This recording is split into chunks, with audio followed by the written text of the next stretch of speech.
So if you think back to ancient Athens, the guys who basically laid the groundwork for modern democracy, for advanced math, Western philosophy. Right, heavy hitters. Exactly, the heavy hitters. They didn't just, sit around in libraries all day reading scrolls. They were wrestlers. Yeah, they're runners, soldiers. Right. They genuinely understood the brutal physical reality of combat and exertion. Yet today, I mean, if you look at our modern intellectual class, say someone holds a PhD or runs a massive tech empire. Society almost expects them to have terrible posture. Yes, bad back, poor posture, basically zero physical stamina. It's like, when did we suddenly decide that training the mind meant you had to just entirely abandon the body? Well, I mean, we can trace that fracture back a few centuries, but the root of the problem is really how deeply we've internalized this specific idea. Which idea? The idea that the brain is the only organ that actually matters, and the rest of the body is just this, cumbersome biological vehicle. Just a meat sack carrying your brain to the next Zoom meeting. Exactly. Yeah. But the ancient Greeks would have viewed our modern physical apathy not just as, unhealthy, but as a profound moral failure. A moral failure. And that right there, that is the exact focal point of our deep dive today. It's a fascinating pivot from how we usually think about fitness. It really is. So we are unpacking this specific, honestly somewhat jarring perspective on human potential today.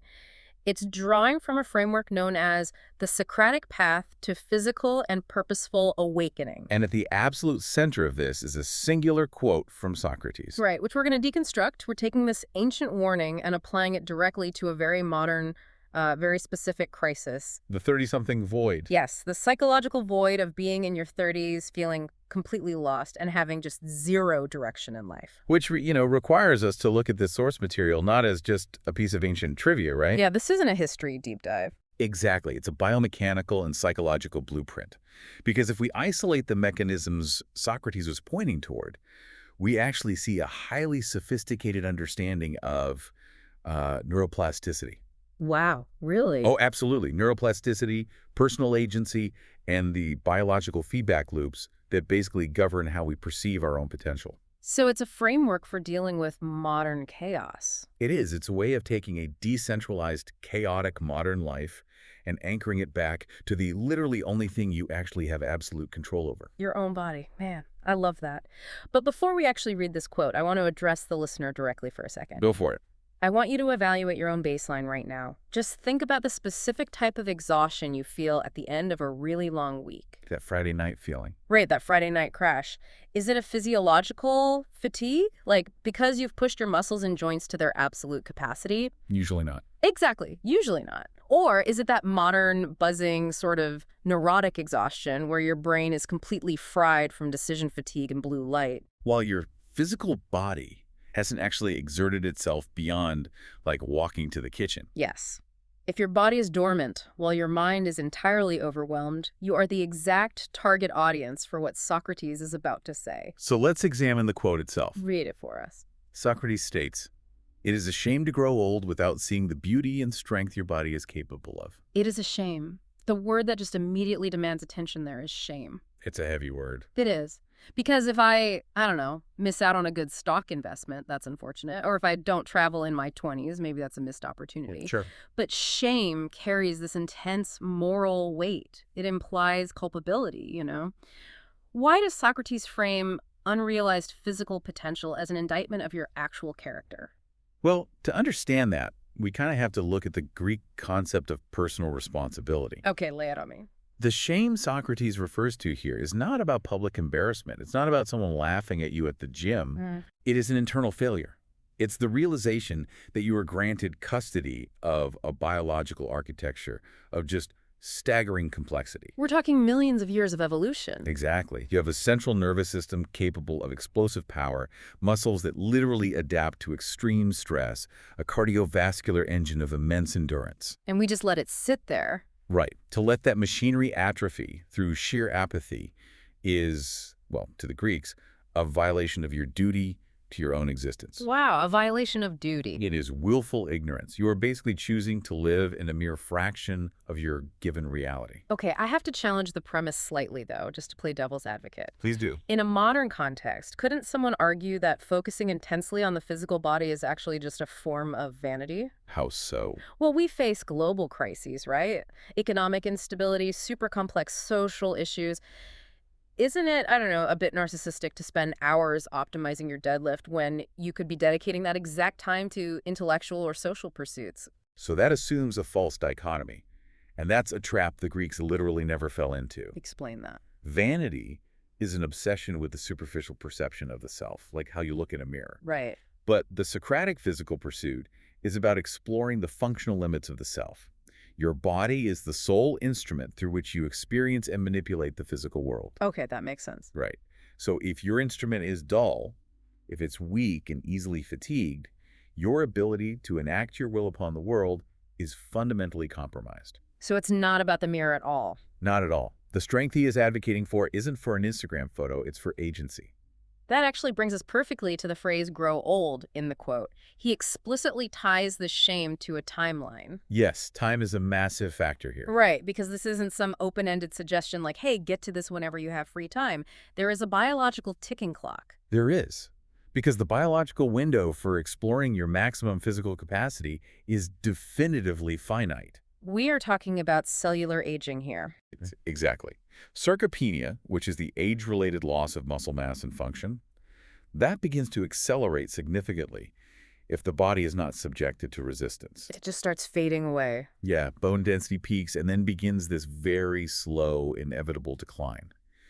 Even the central nervous system's ability to recruit motor units at maximal efficiency degrades over time. So time is literally a depreciating asset in this equation. It is the ultimate depreciating asset.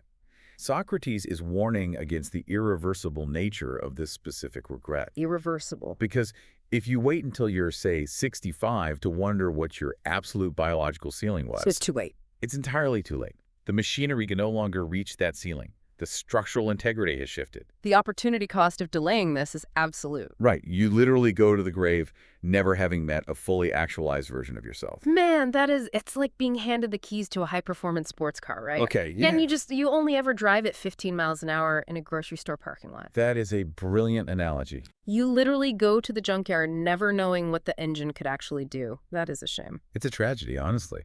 What's fascinating here is how Socrates views the body not merely as a vehicle to carry the brain around, but as a masterwork that absolutely demands to be explored and tested. Let's isolate the two metrics he uses for this exploration, though. He says beauty and strength. Right, beauty and strength. Culturally, we tend to separate these entirely. Oh, completely. Like we put strength in a gritty, chalk-filled gym with heavy metal playing. And we put beauty in a museum. Exactly. Or on a fashion runway. Why are these two concepts so closely synthesized in the Socratic path? Because in a biologically optimized system, form always follows function. Form follows function. Break that down for me. Let's look at the actual mechanisms. Strength is the physical manifestation of force production. Okay. So it requires bone density to withstand load, right? Tendon thickness to transfer power, and neuromuscular efficiency to fire the correct fibers all at once. So strength isn't just big muscles, it's biomechanical integrity. Exactly. And how does that biomechanical integrity translate into beauty? That's what I want to know. Through the emergent properties of proportion and symmetry. When a human body is subjected to balanced, really rigorous physical stress, it adapts by aligning with mathematical principles of efficiency. Wow, mathematical principles. Yeah, so muscle hypertrophies in areas that specifically require stabilization and force generation. Fat oxidizes. Your posture fixes itself. Yes, because the muscles of the posterior chain, your back, your glutes, are finally strong enough to counteract gravity. So it's not cosmetic. Not at all. What we perceive aesthetically as beauty in the human form is largely just our evolutionary biology recognizing health, vitality, and functional capability in another person. So you can't have one without the other. Right. You cannot forge true functional strength without yielding a biological architecture that is inherently structurally beautiful. Okay, it's kind of like stress testing a suspension bridge. I like where this is going. An engineer doesn't just, sketch a bridge on paper, declare it beautiful, and walk away. No, it would collapse. Right. They have to introduce heavy machinery, wind resistance, payload. The beauty of the bridge is proven by its ability to manage the tension and compression it was actually designed for. That is a highly accurate mechanical parallel. So Socrates is essentially saying we have to stress test our own biological architecture, or we never actually know if the bridge holds. And to push that analogy even further, if you never run heavy machinery over that bridge, the internal structure, and in our case, the psychological structure, remains totally unverified. You're just guessing. Right. You simply hope you are strong rather than actually knowing it. Man. Okay, so if the failure to test this biological architecture is such a profound tragedy, it kind of begs the question, why is it so incredibly easy to fail? That is the million-dollar question. Right. Like, how do we arrive at 30 years old experiencing this massive existential crisis without ever having pushed our physical limits? Well, the source material actually refers to this process as an awakening. Which dictates that we must currently be asleep. So what is the mechanism of this modern slumber? How did we all fall asleep? The mechanism is the complete and total eradication of environmental friction. Environmental friction. Yeah, human biology evolved as a highly efficient adaptation machine. For literally hundreds of thousands of years, survival required intense, varied physical exertion. Right. Building shelters, hunting, walking for miles. Exactly. Your body expects to be forced to adapt to cold, to heat, to carrying heavy loads, to covering incredibly long distances. But our modern environment provides none of those signals anymore. Zero. We inhabit a state of evolutionary mismatch. We live in these perfect temperature-controlled boxes. We sit in ergonomic chairs. Yes, chairs Yeah. designed to support our weight perfectly so our core muscles literally don't have to engage at all. And food is everywhere. Right. We ingest hypercaloric food that requires zero physical exertion to acquire. You just tap a screen and it shows up in your door. So what does the body do with that? Because the body is so deeply efficient, when it senses a lack of physical demand, it downregulates. It just shuts down. Basically. It sheds muscle mass. Because muscle is metabolically expensive to maintain, it reduces cardiovascular capacity. It essentially enters a dormant state to conserve energy for a physical struggle that modern civilization ensures will literally never come. We've engineered this struggle entirely out of our daily lives. And in doing so, we've accidentally engineered our own biological atrophy. That is wild. But, there's a philosophical layer to this slumber, too, which we touched on a little bit earlier. The cultural aspect. Yeah. It's not just that we sit in comfortable chairs, it's that we culturally justify it. We actually reward people for ignoring their bodies in favor of their minds. We do. And that cultural justification is heavily rooted in Cartesian dualism. Oh, René Descartes. Exactly. Back in the 17th century, Descartes introduced a philosophical framework that fundamentally severed the mind from the body. I think, therefore I am. Right. That famous proposition localized the absolute entirety of human identity, consciousness, and value strictly within the cognitive realm. And the body is just an afterthought. In the Cartesian model, the body is merely a mechanistic machine.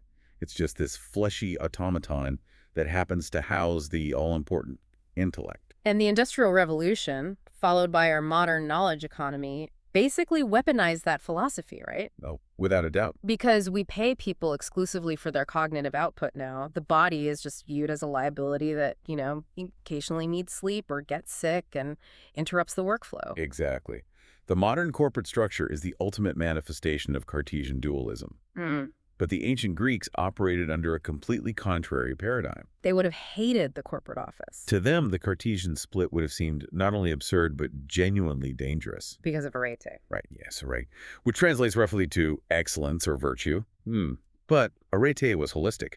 It encompassed intellectual sharpness, moral courage, and peak physical capability altogether. This is where we see the physical gymnasia of ancient Greece doubling as centers of higher learning, isn't it? That's exactly it. You had Aristotle and Plato teaching high-level philosophy in the exact same spaces where citizens were wrestling and lifting heavy stones. Right, they weren't separated. Plato himself was a celebrated wrestler. He was. In fact, I read that Plato was actually a nickname that meant broad, likely referring to his physical shoulders or his chest. Right, his real name was Aristocles.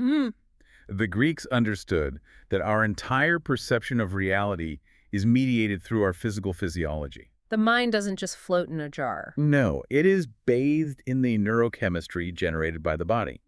If your physical vessel is weak, if it's lethargic and chronically inflamed, Your cognitive perception of the world will be lethargic and easily overwhelmed. So the physical awakening is actually the prerequisite for clear intellectual observation. 100%. Okay, let's drill down into the actual mechanism of that awakening, because the term sounds almost mystical. Yeah, like a spiritual retreat. Right.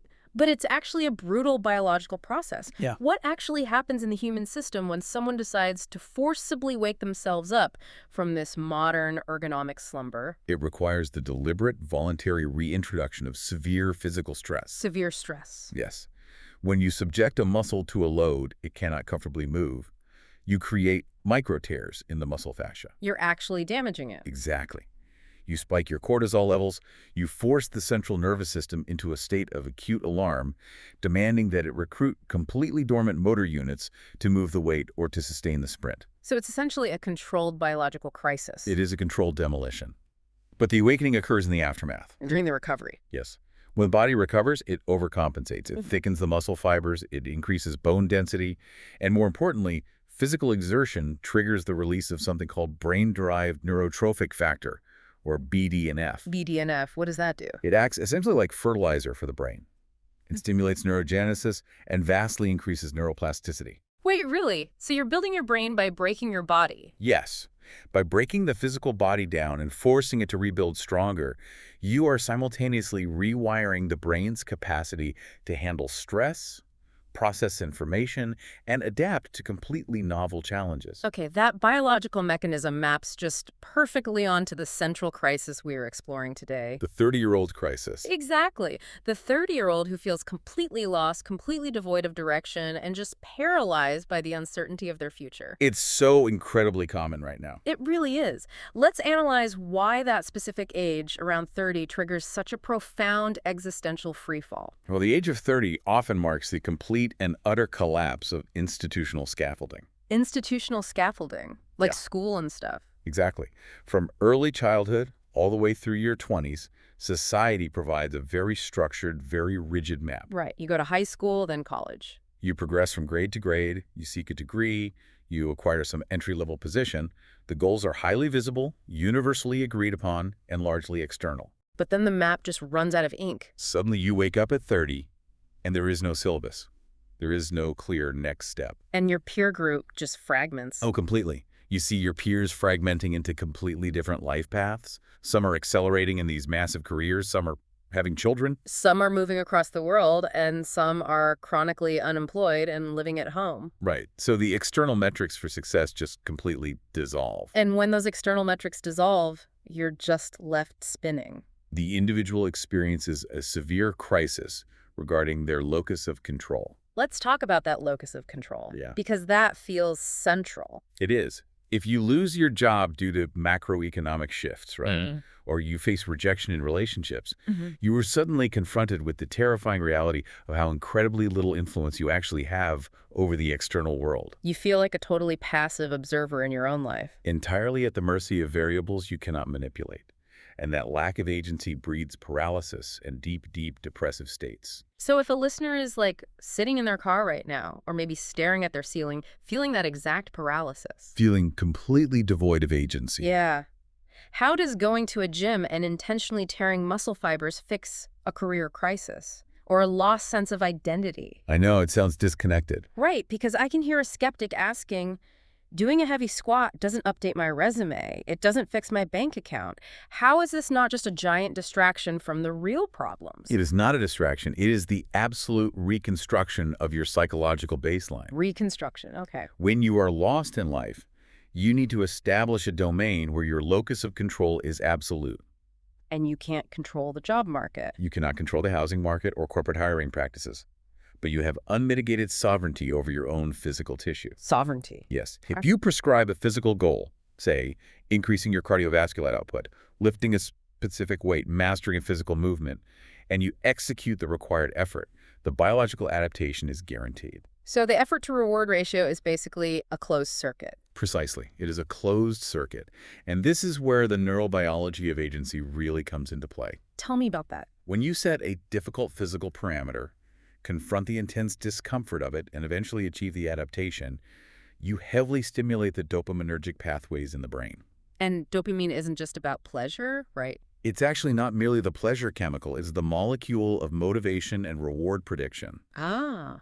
By repeatedly proving to your central nervous system that your deliberate actions yield tangible structural improvements, you are literally training your brain to believe in its own agency again. So you are manufacturing biological proof that you are not stuck. Yes. Like you might be stuck in your terrible job, but your physiology is proving every single morning that you are a highly adaptable organism. Because the brain does not compartmentalize agency. What do you mean? The neurological circuit that learns to push through the burning sensation of a final repetition, or the exhaustion of a 3-mile run, that is the exact same prefrontal cortex circuitry required to endure the discomfort of learning a new professional skill. Or navigating a really complex interpersonal conflict. Exactly. You are building the physical architecture of grit.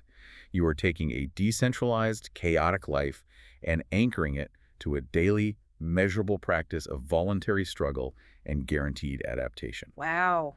That completely transitions the physical act into something entirely different. Like we are no longer talking about fitness here. No, fitness is almost a byproduct. Right. We are talking about the purposeful awakening that was mentioned in the source material. We are talking about synthesizing that physical stress into a broader, holistic life strategy. Because we have to look at the transferable virtues that are exclusively forged in the crucible of physical struggle. Transferable virtues. Yeah, you cannot just read a book about resilience and suddenly become resilient. Believe me, I've tried. We all have. But resilience is a physiological tolerance for stress. When you train a body to its potential, you learn the mechanics of delayed gratification. You sacrifice the immediate comfort of the couch. Exactly. For a physiological adaptation that will not manifest for months. Which is the exact requirement for any meaningful life endeavor. Whether it's writing a book, building a business, sustaining a marriage. They all require enduring present discomfort for a future compounding reward. Furthermore, physical training forces a massive confrontation with objective reality. Because gravity doesn't care about your feelings. Right. You cannot talk your way out of gravity. Yeah. You cannot negotiate with a heavy barbell. It either moves or it doesn't. That is so true. In a modern culture that is increasingly built on, subjective interpretations, PR spin, and these digital facades we all put up, the physical realm remains brutally objective. It grounds you. Engaging with that objectivity strips away self-delusion completely. It forces absolute honesty. You learn your actual limits, and then you learn the meticulous, really unglamorous process of expanding them. I want to look at how that objectivity actually changes how a person operates in the world, though. The behavioral shifts. Yeah, because when someone undergoes this physical awakening, their behavioral boundaries completely shift. I've seen people who were incredibly timid in their professional lives. Just letting bosses walk all over them. Exactly, accepting terrible deals, not speaking up. But then they undergo a physical transformation. And once they realize they possess the physical capacity to endure intense hardship, to lift heavy loads, to literally command space, Their psychological posture changes. their whole demeanor changes. They stop accepting being treated as weak because their biological reality has completely overwritten the narrative of weakness. And that behavioral shift is the culmination of the Socratic path. It is the realization of true full potential. Which we've kind of redefined today, haven't we? We have. Modern society defines full potential through an incredibly narrow, almost entirely economic lens. We applaud the guy who works 90 hours a week. Right. We applaud the individual who sacrifices their health, their posture, and their vitality just to secure a high-ranking corporate title or massive financial wealth. We view them as having actualized their potential. And the Socratic perspective would view that as a profound tragedy. A catastrophic tragedy. To the Greeks, acquiring wealth or status while deliberately allowing your physical machinery to rot is an incomplete, completely hollow existence. Because a purposeful life requires energy. It requires the biological confidence to project your will into the world. Yeah. I mean, the mind can conceptualize a brilliant, beautiful blueprint for your life, right? Sure. But the body is the heavy machinery required to excavate the foundation and actually build the structure. If the machinery is rusted, weak, and incapable of sustained output, the blueprint is useless. The blueprint is just a hallucination if the body can't execute it. So the Socratic warning is ultimately about avoiding the tragedy of a hallucinated life. It is the urgent mandate to stop treating our bodies as passive vehicles and to start treating them as the primary instrument of our agency. It is the mandate to reclaim your biological sovereignty before the window of opportunity closes forever. Let's synthesize what we've uncovered today, because we've covered a ton of ground. We really have. We started with the stark indictment from Socrates, that moral failure and the intense shame of allowing the biological ticking clock to run out without ever stress testing your own physical architecture. Right, and then we explored how the modern environment combined with the legacy of Cartesian dualism. The whole mind-body split. Exactly. How that incentivizes a physical slumber by stripping away all necessary friction from our daily lives. And we then isolated the mechanism of the physical awakening. It is not merely a change in habit, it is a profound neurological and physiological rewiring through controlled stress and adaptation. Which we then aimed directly at the crisis of the 30-something void. When the scaffolding of society falls away and you lose all external locus of control, the physical body becomes your internal anchor. By enforcing physical discipline, you stimulate the dopaminergic pathways of agency. You're literally proving to your brain that your actions have direct, measurable consequences. Which ultimately bridges that massive gap between the physical and the purposeful. The virtues of resilience, objective honesty, and delayed gratification forged under physical strain. They become the exact psychological toolkit required to navigate the complexities and the chaotic uncertainties of modern adulthood. So we have spent this entire deep dive examining the immense hidden potential lying completely dormant within our physical musculature and cardiovascular systems. The strength and the beauty. But I want to leave you, the listener, with an inversion of that lens. Oh, I like this. If our physical architecture harbors such staggering strength and resilience potential that remains entirely invisible until we deliberately subject it to intense resistance and stress, what is the mental equivalent of the physical limit you are currently avoiding? That's a huge question. What hidden muscles of your empathy, your intellectual courage, or even your emotional vulnerability are actively atrophying right now simply because you refuse to subject them to the friction of reality? If you are terrified of testing your physical limits, what difficult conversation, what creative risk, or what profound failure are you actively avoiding just to keep your psychological muscles in a state of comfortable, tragic slumber? The physical awakening is really just the foundational catalyst, but it absolutely demands that the subsequent pursuit of excellence permeates every single layer of your existence. The bridge has to be stress tested from every angle. It really does. Thank you so much for joining us on this deep dive. It's time to turn off the autopilot, step out of that ergonomic comfort zone. Go find the nearest heavy objects. Or the nearest steep hill and start finding out what your biological machinery is actually capable of. We will see you next time.